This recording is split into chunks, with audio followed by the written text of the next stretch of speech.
welcome back. Jahan Burns is living the American dream. She's a successful lawyer with a beautiful family, but life wasn't always this good. Jahan's father was assassinated when she was just a little girl living in Africa. Years of struggle and heartbreak followed. And then Jahan became a Christian, and her lifelong interest in Israel became a burning passion that grew her faith and helped keep her father's memory alive. Take a look.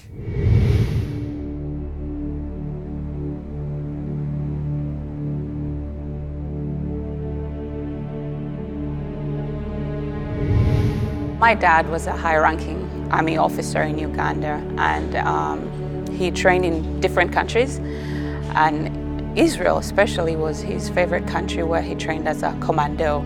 And so as a child, I remember hearing stories about Israel. When Idi Amin participated in the hijack of the plane that had Israeli hostages, that was a big deal in my family because of my father's love for Israel. Thankfully, in 1979, there was a coup where many Ugandans in exile marched into Uganda with the help of the Tanzanian army and overthrew Idi Amin. And my dad participated eventually in that coup. Right after that, Uganda went into a horrible civil war, and my dad had an army, and he fought to bring peace in that area under his control. Later on, as the war got worse, my dad gets a phone call, and they tell him, "We need to talk peace because things are so bad."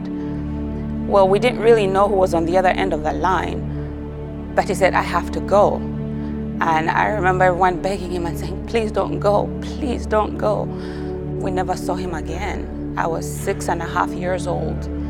They walked into an ambush and they killed everyone.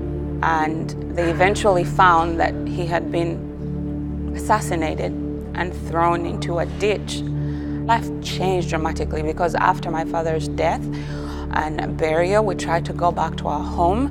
And when we got there, much to our shock, we found out that we couldn't get in.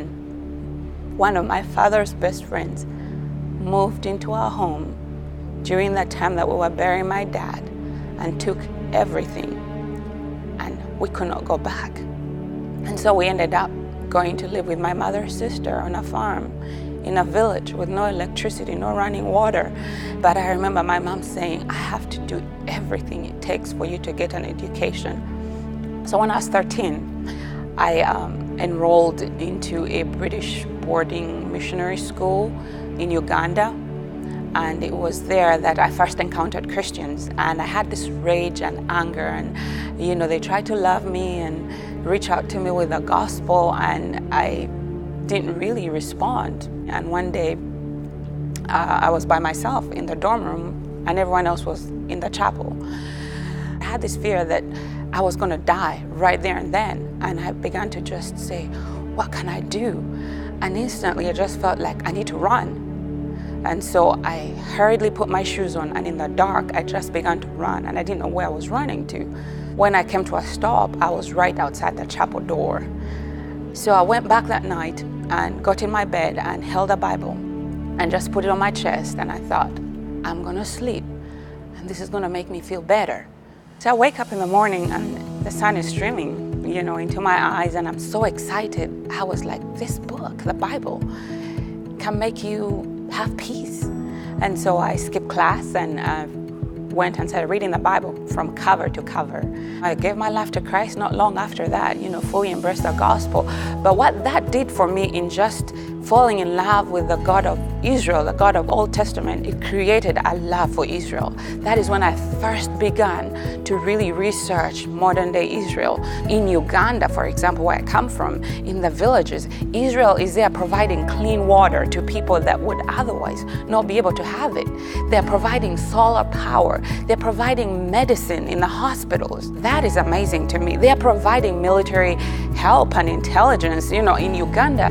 I got married and moved to America and went to law school the second time in America, and ended up working for a law firm It was there that I became even more immersed into my work with Israel and into my work with the Birmingham Jewish Federation. Right now, today I'm a board member for the Birmingham Jewish Federation. I have been to Israel twice, wept my eyes out. Of course, as a Christian, you know, I believe the command that God has given us to stand with Israel, to bless Israel. Being involved with Kufa and, you know, going to Israel and doing these things, it's a two-way relationship.